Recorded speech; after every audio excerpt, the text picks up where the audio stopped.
What's up, guys? It is Brandon from the Two-Piece Mandem, and welcome back to the Aston Villa versus Chelsea preview. Right, before I even get into this, make sure you click that like button, right?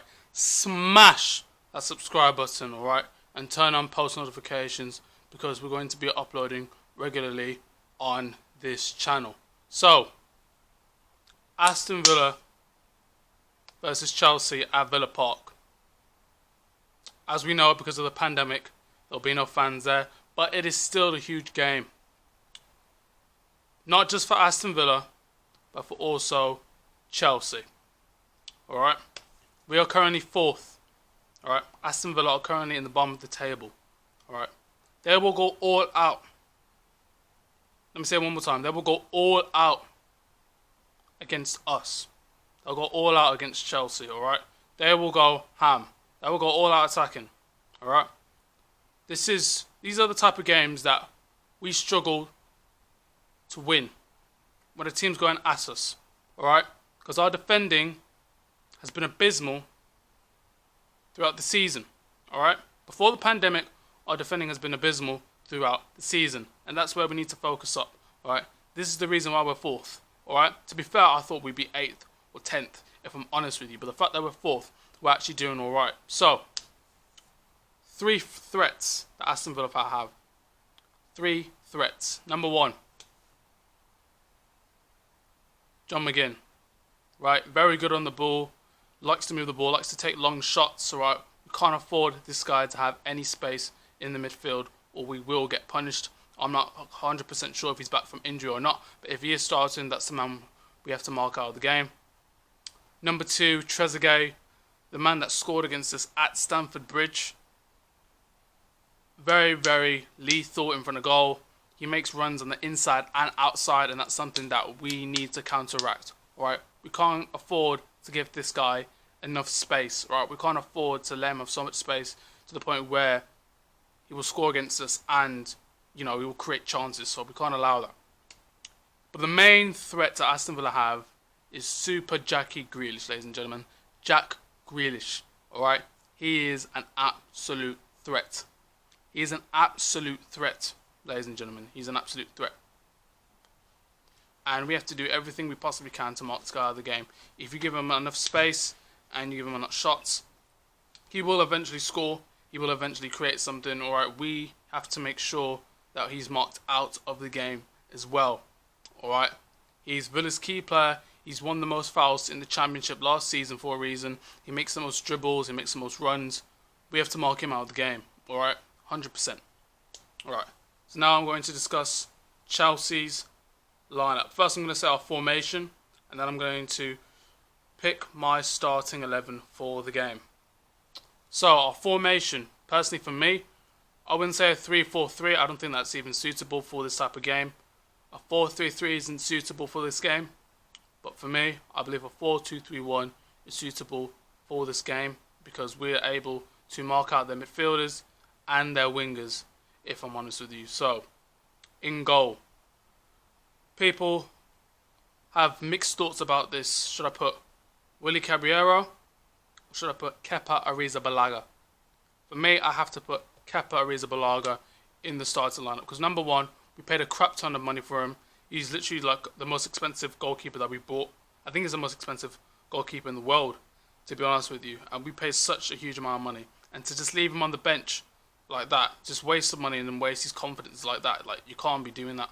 Do you know what I mean? So essentially, we have to ensure that he's getting a game. Yes, he's made mistakes during the season, and yes, his handling hasn't been the best. But at the end of the day, he's 25 years old.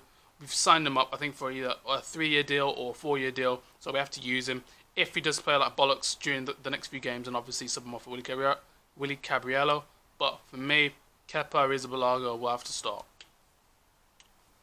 Now, the 4 players in defence. Alright, I'm going to start off with the right back. So with the right back, it was very tough for me. Personally, I'd have to play Reece James. Now, it tears my heart and soul to know that I picked Reece James over Azpilicueta, but you have to look at it from a realistic point of view. You have to look at it long term into the future, alright? Long term into the future. Okay. Aspilicueta just doesn't have the legs anymore. He's getting on. All right. He's our captain. He's been at the club for a very long time, since 2012 actually. So pretty much 8 years. But he just doesn't have the legs anymore. He just doesn't have the legs anymore to carry this team. And not even carry this team, track back. Whereas Reece James, he's young, he's new. He signed a 5-year deal with us. You know, give him the game time that he deserves. He's good at crossing, he's good going forward. I mean, you saw him in that game against Ajax, he was brilliant. With Aspilicueta, there are too many fast players in the Premier League, and he's just not up to scratch. He literally cannot track back, and it's just one of those things. It's just one of those things with Aspilicueta. You just can't track back. I rate his defending, I rate his work rate, I rate all of that. But when you have Reece James, you need to look at the better option for this game and for the future. So Reece James at right back. Next to Reece James, I would play Antonio Rudiger. Now, with Antonio Rudiger, I think we all know that he's like our best defender. He's literally our best defender in the damn team. Let's be honest with you. I was checking if the mic was on. He's literally our best defender. Like, let's be honest with you. He is the best in what defending was at one-on-one situations, in my opinion. He's strong, he's fast, and he can actually cross the ball like diagonally. So essentially, he can cross the ball to Marcos Alonso when Marcos Alonso makes a forward run. So essentially, I'll put Rudiger in there. He keeps the line, you know, strong, because without Rudiger, you know, he just hasn't been, you know, the defense hasn't been as solid. And plus, when we versed Leicester City at the King Power Stadium, he scored 2 brilliant headers. So essentially, I think Rudiger has to start in there for me. Next to Rudiger, left centre back for me will have to be the man himself, Fikayo Tomori. I'm not playing Christensen because I think Christensen just makes too many mistakes. Tomori makes more mistakes, but when you look at it from another point of view, he's young. Not only is he young, he's fast, alright? So when he does lose the ball, his pace, he can use his pace to trap back and get the ball back. But the thing is with that, it's just how he's going to be when he gets older, when he doesn't have that much pace. How is he going to adapt? That's the only thing that I'm looking at. But right now, since he's young, he has that pace, he has that energy, he has that fire. So essentially, he will make the defense. He will make the defense, you know, solid. And for me, when he's on the ball, I'm more basically my blood pressure goes down when, you know, Tomori's on the ball. Whereas if I pick Kurt Zouma, my blood pressure goes high because he's just not the best on the ball. He doesn't look as comfortable, confident, and composed as Tomori when, you know, when Tomori's on the ball. So it's mad. So yeah, left centre back would be Tomori. Now, a left back, ladies and gentlemen, for me, it could either be Emerson or it could be Marcos Alonso. Personally, I'm going to go with Marcos Alonso. Now, I know you're thinking, well, he can't defend, he can't track back, he doesn't have the legs. Well, listen, like, with Marcos Alonso, right, when we versed Bournemouth, right, who scored 2 goals for us? Who scored 2 goals for us? It was Marcos Alonso, wasn't it? Exactly, it was Marcos Alonso that scored the 2 goals against Bournemouth, right? We were poor in that game, right? At Bournemouth's, in Bournemouth's, stadium, we were poor, right? We should have lost. We had to rely on our left back to score 2 goals. What does that say? What does that say, ladies and gentlemen? What does that say? It's not just because Batshuayi was rubbish. To be fair, he was crap. But still, the fact that Marcos Alonso, who's a left back, scores 2 goals for us and scores a goal against Tottenham, you know, in the 2-0 defeat, in the 2-0 win at Stamford Bridge, goes to show you that he has to start. He's proved himself, he has to start, alright?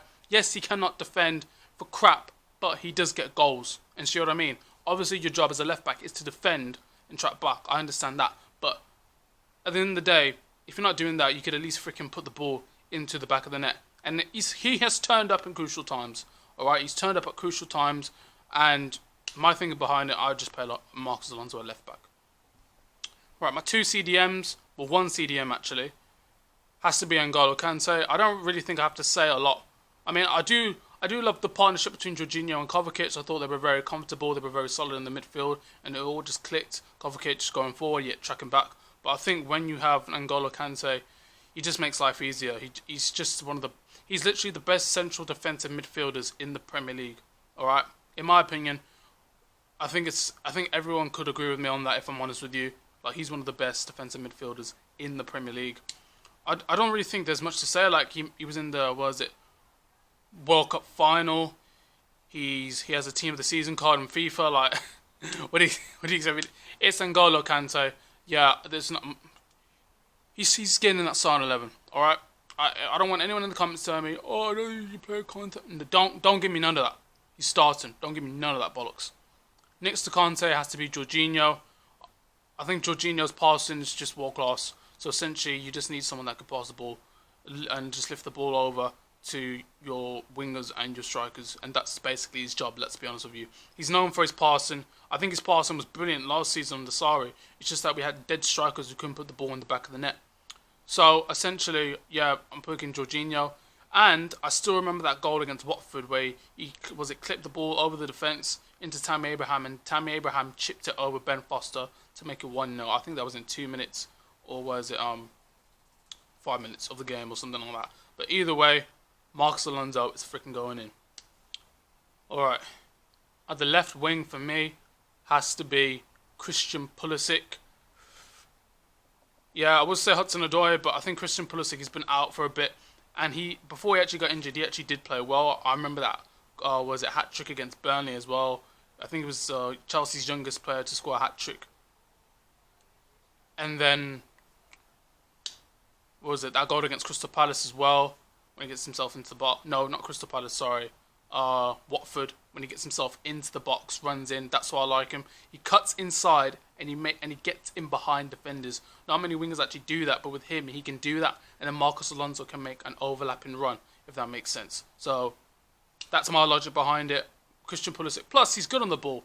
Let's be honest, he's actually good on the ball. He has quick feet. He's not like Eden Hazard, let's be honest with you. He's not like him. He's nowhere near him, but his dribbling's good. His dribbling is good, and he can finish as well. And he links up the play, very, very well. I still remember that goal that was disallowed by VAR against Liverpool in the Champions League Super Cup, Super UEFA Cup. It was brilliant. Like his dribbling was brilliant. He cut inside, he banged it, and it went to the bottom left. But unfortunately, it got disallowed. But for me, he'd have to start. I think he'll be in great form, and he'll be better than what he was before, if I'm honest with you. At Cam, for me, it was literally between Mason Mount or Ross Barkley, and for me, it has to be Mason Mount. I think Mason Mount is just overall better than Ross Barkley in terms of his dribbling is not the best, but to me, in terms of passing, his movement, how quick he is on the ball, it's just better. It's just better than Ross Barkley, because Ross Barkley's one. Like, with Ross Barkley, let's be honest with you, right? He's just slow. He's literally just slow, especially when we're on the counter-attack. He takes way too many touches, and he just slows down the play, and he just ruins it. I think if he was just a bit quicker in his decision-making and his one-touch passing, he'd probably be better, because he's stronger and than Mason Mount. But for me, with Mason Mount, he's more clinical enough, and he makes quicker decisions. All right. So when you're on the counter, you know what's going to happen with Mason Mount, and you know where he's going to pass it in the final third as well. So essentially, you have to play Mason Mount in there. Plus, he's got a freaking striker on him. I swear to God, man. Like, I hope we keep him. We should not sell him. I hope Frank Lampard, if you're watching this, just keep Mason Mount. Literally keep Mason Mount. Like, he will improve. All right, give him a couple of seasons. He will improve. I believe he'll be one of the best central attacking midfielders in Chelsea.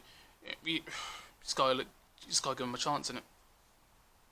Right, at the right wing forward for me has to be Willian. I feel as though Willian is getting a bit old. I think getting into his 30s, or he's 30 or whatever he is. Let me check how old Willian is. Hold on. I never actually checked how old Willian is. I think he's in his 30s. He's actually getting on.